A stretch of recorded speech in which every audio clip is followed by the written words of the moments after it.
பாம்போடைய தலையை துண்டிச்சிருங்க அப்படின்னு ஈரான் குறித்து சவுதி அரேபியாவினுடைய மன்னர்கள் அந்த காலத்தில் அமெரிக்க இராணுவ அதிகாரிகள் கிட்ட சொல்லுவாங்க அப்படின்ற மாதிரியான விஷயங்கள்லாம் அமெரிக்கா சார்ந்த உளவு தகவல்கள் அடிக்கடி வெளியாகும்ல, அந்த மாதிரி வெளியான ஒரு விஷயத்தில் இருந்துச்சு.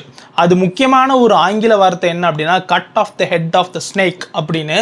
ஈரானினுடைய அந்த இராணுவ பராக்கிரமத்தை அமெரிக்கா குறைச்சே ஆகணும் அப்படின்னு சவுதி அரேபியாவினுடைய மன்னர் கிங் அப்துல்லா அவர் சொல்லியிருந்தாராம். 2005 15 வரைக்கும் சவுதி அரேபியாவை ஆட்சி பண்ணவர் தான் கிங் அப்துல்லா.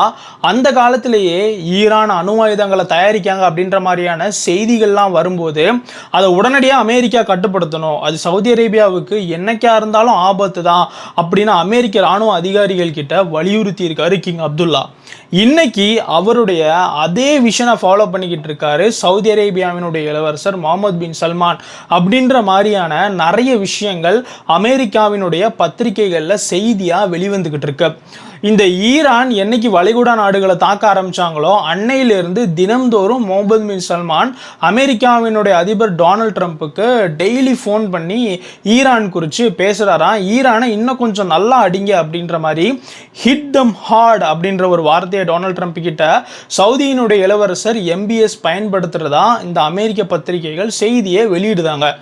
ஒரு பக்கம் ஈரான் அமெரிக்காவுக்கு அமைதி பேச்சுவார்த்தை, இன்னொரு பக்கம் இஸ்ரேலையும் அமெரிக்காவையும் ஈரானை இன்னும் கொஞ்சம் அடிங்க அப்படின்னு இந்த சவுதியினுடைய அரச குடும்பத்தை சேர்ந்தவங்க ஏன் தூண்டி விடுதாங்க அப்படின்னு பார்க்கும்போது ஈரான் என்னைக்கா இருந்தாலும் சவுதி அரேபியாவுக்கு ஒரு மிகப்பெரிய த்ரெட்டு தான். ஈரான் இருக்கிற வரைக்கும் சவுதி அரேபியாவினுடைய சாம்ராஜ்யம் அப்படின்றது ஒரு பாதுகாப்பு இல்லாத சூழலில் இருக்குது அப்படின்னு சவுதி அரேபியாவினுடைய அந்த அரசாங்கம் நினைக்காங்க. இன்னைக்கு மட்டும் இல்லை, காலங்காலமாக அப்படி தான் நினச்சிக்கிட்டு இருக்காங்க. அதனுடைய வழியாக தான் இன்னைக்கு ஹிட் தம் ஹார்ட் அப்படின்னு முகமது பின் சல்மான் டொனால்ட் ட்ரம்ப் கிட்ட சொல்லி ஈரானை இன்னும் கொஞ்சம் அடிக்க சொல்லியிருக்காரு. முதல்லலாம் இந்த இஸ்ரேல் அமெரிக்கா ஈரானை தாக்கும்போது சவுதி அரேபியாவுக்கு இப்பேற்பட்ட ஒரு எண்ணம் அப்படின்றது இல்லை.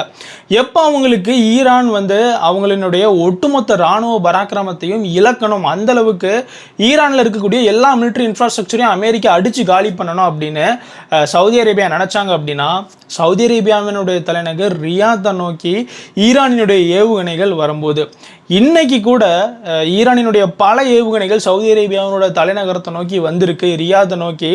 அதை Saudi Arabia air defence system வச்சு தடுத்திருக்காங்க, அதுவும் அமெரிக்கா கொடுத்த ஏர் டிஃபென்ஸ் சிஸ்டம் வச்சு. அதையும் தாண்டி இந்த ராஸ் தனுரா அப்படின்ற ஒரு இடத்த ஈரான் அடித்தாங்க. சவுதி அரேபியாவுக்கு ரொம்ப முக்கியமான ஒரு இடம். உலகத்தில் பல நாடுகளுக்கு இது இங்கே இருந்து தான் எண்ணெய், சமையல் கேஸ், இந்த மாதிரியான விஷயங்கள்லாம் போய்கிட்டு இருக்கு. சவுதி அரேபியாவினுடைய வருமானத்துக்கு மிக முக்கியமான ஒரு இடம். சவுதி அரேபியாவினுடைய விஷன் 2030 அப்படின்னு இளவரசர் MBS ஒரு விஷயத்தை நோக்கி அந்த நாட்டை நகர்த்தி கொண்டு போய்கிட்டு இருக்காரு. அதுக்குமே எதிர்காலத்தில் ஈரான் த்ரெட்டாக இருக்கும். அதுக்கு ஒரு எக்ஸாம்பிளாக தான் இன்னைக்கு சவுதி அரேபியா முக்கியமான இடங்களை ஈரான் அடிக்குது அப்படின்னு அவர் உணர ஆரம்பிச்சிருக்காரு. ஸோ அதனால இப்போ நீங்க ஈரானை தாக்க ஆரம்பிச்சிட்டீங்க, தயவு செஞ்சு எந்த ஒரு மிலிட்ரி இன்ஃப்ராஸ்ட்ரக்சரும் எந்த ஒரு ஆயுதமுமே ஈரான் கிட்ட இருக்கக்கூடாது. அந்த அளவுக்கு அவங்கள பலமா அடிங்க. தேவைப்பட்டா இந்த கல்ஃப் கோஆபரேஷன் கவுன்சில் GCCயில் இருக்கக்கூடிய இந்த Kuwait, UAE, Qatar, Oman, Saudi Arabia மாதிரியான நாடுகள் நாங்கள் எல்லாருமே ஈரானை அட்டாக் பண்ணுறதுக்கு ஹெல்ப் பண்ணுறோம் அப்படின்ற மாதிரிலாம் விஷயங்கள் பேசப்பட்டிருக்கு. இந்த ஒரு விஷயம் அப்படின்றது நிலைமையை இன்னும் கொஞ்சம் சீரியஸ் ஆகியிருக்கு. ஏன்னா இத்தனை நாளாக இந்த கல்ஃபில் இருக்கக்கூடிய அரபு நாடுகள் எல்லாமே ஈரான் அனுப்பக்கூடிய ஆயுதத்தை தடுத்துக்கிட்டு தான் இருந்தாங்க. ஆனால் இன்னைக்கு ஈரானை திருப்பி அடிக்கணும்னு முடிவு பண்ணியிருக்காங்க. ஏன்னா இன்னைக்கு இந்த போர் நின்னாலுமே நாளைக்கு ஒரு பிரச்சனை வரும்போது ஈரான் கண்டிப்பாக இந்த அரபு நாடுகள்லாம் லட்சக்கணக்கான கோடியை கொட்டி உருவாக்கி வச்சிருக்கக்கூடிய இந்த அழகழகான துபாய், ரியாது, கத்தாரில் இருக்கக்கூடிய தோஹா, பஹ்ரைனில் இருக்கக்கூடிய இந்த அழகழகான நகரங்களை சீர்குலைச்சிரும் ஈரான் அப்படின்ற மாதிரியான ஒரு பயம் இந்த ஒட்டுமொத்த அரபு நாடுகளுக்கும் இன்னைக்கு வர ஆரம்பிச்சிருக்கு. அதன் விளைவாக தான் அமெரிக்காவை ஈரானை இன்னும் கொஞ்சம் அடிக்க சொல்லுது இந்த GCC கவுன்சில். அதுலேயும் குறிப்பாக சவுதி அரேபியாவினுடைய இளவரசர் அதை சொல்கிறாரு அப்படின்ற மாதிரியான தகவல்கள்லாம் அமெரிக்க பத்திரிகைகள் வெளியிட்டுக்கிட்டு இருக்காங்க. இதில் நம்ம இன்னொரு முக்கியமான விஷயத்தை கவனிக்கணும். சவுதி அரேபியாவினுடைய இன்டெலிஜென்ஸ், அவங்களுடைய செயற்கைக்கோள் தகவல்கள், இது எல்லாமே UAE மேலே வரக்கூடிய ஏவுகணைகளை துபாய் மேலேயும் அபுதாபி மேலேயும் விழாமல் பாதுகாத்துக்கிட்டு இருக்கு. சவுதி அரேபியாவினுடைய ஒட்டுமொத்த ஏர்பேஸையும் ஐக்கிய அரபு அமீரகத்தினுடைய விமானங்கள் பயன்படுத்துறதுக்கு முழு அனுமதி கொடுத்துருக்காங்க சவுதி அரேபியா. ஈரான் இப்போ ஐக்கிய அரபு அமீரகத்தினுடைய ஏர்பேஸை தாக்கினாங்க அப்படின்னா யுஏஇ சவுதி அரேபியா விமானங்கள் சவுதி அரேபியாவில் போய் ரீஃபியூல் பண்ணிக்கிட்டு சர்வைலன்ஸை தொடருவாங்க. ஒருவேளை சவுதி அரேபியாவில் இருக்கக்கூடிய ஏர்பேஸ் தாக்கப்பட்டுச்சுன்னா அவங்க யுஏஇயில் இருக்கக்கூடிய ஏர்பேஸை பயன்படுத்திக்கிடுவாங்க. இந்த ஒரு விஷயத்துக்காக ரெண்டு நாடுமே இணைந்து செயல்பட போகிறாங்க அப்படின்ற மாதிரியான ஒரு தகவல்களும் வெளிவந்துக்கிட்டு இருக்கு. சவுதி அரேபியாவினுடைய நிறைய உளவு தகவல்கள் தான் துபாய் மேலேயும் அபுதாபி மேலேயும் வந்து விழக்கூடிய ஏவுகணைகளை தடுக்கிறதுக்கு ஐக்கிய அரபு அமீரகத்துக்கு மிக முக்கியமான உதவியாக இருந்துக்கிட்டு இருக்கு. இந்த ஈரானினுடைய அக்ரஷன் அப்படின்றது நிறைய சண்டைகள் போட்டுக்கிட்டு இருந்த Saudi Arabia, UAE, Qatar, Oman, Kuwait மாதிரியான நாடுகளெல்லாம் இன்னைக்கு ஒன்றா இணைச்சிருக்கு அப்படின்ற மாதிரியான தகவல்களையுமே அமெரிக்க ஊடகங்கள் வெளியிடுதாங்க.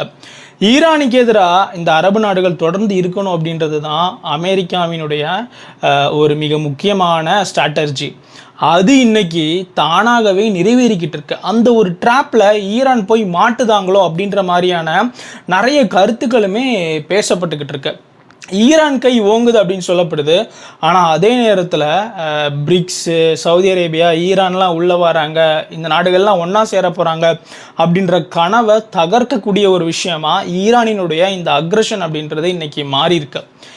ஏன்னா ஈரான் இருக்க இடத்துல சவுதி அரேபியா வர மாட்டாங்க, சவுதி அரேபியா இருக்கிற இடத்துல ஈரான் வர மாட்டாங்க. ஆனால் இன்னைக்கு பிரிக்ஸில் ரெண்டு பேருமே சேர்ந்து வரக்கூடிய ஒரு நிலை அப்படின்றது உருவாச்சு.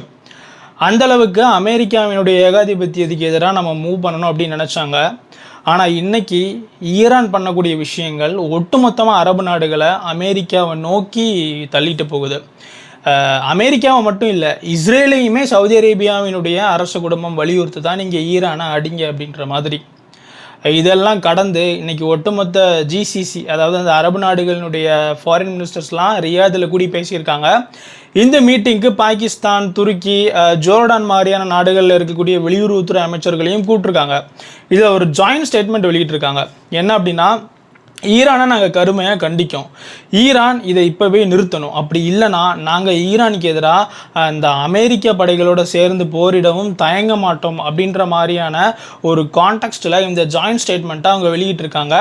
ஐநாவுக்கு நன்றி தெரிவிச்சிருக்காங்க. இந்த சவுதி அரேபியா, துபாய் மீதான ஈரான் தாக்குதலை கண்டித்ததுக்கு அவங்களுக்கு உதவியாக இருக்கக்கூடிய நிறைய நாடுகளுக்கு நன்றி தெரிவிச்சிருக்காங்க. ஆனால் இப்போ நடக்கக்கூடிய அந்த தாக்குதல் தொடர்ந்து நடக்கணும் அப்படின்றது இந்த நாடுகள் மறைமுகமாக வேலை பார்த்துக்கிட்டு இருக்காங்க அப்படின்றது அமெரிக்க ஊடகங்களினுடைய இந்த ரிப்போர்ட்டின் வழியாக நமக்கு தெரிய வருது. அமைதி பேச்சுவார்த்தை ஏன் ஒரு பக்கம் சவுதி அரேபியா நடத்துதாங்க அப்படின்னா, உலகத்துக்கு ஒரு தலைமை நாடாக மாறணும் அப்படின்றது அவங்களுடைய எண்ணம்.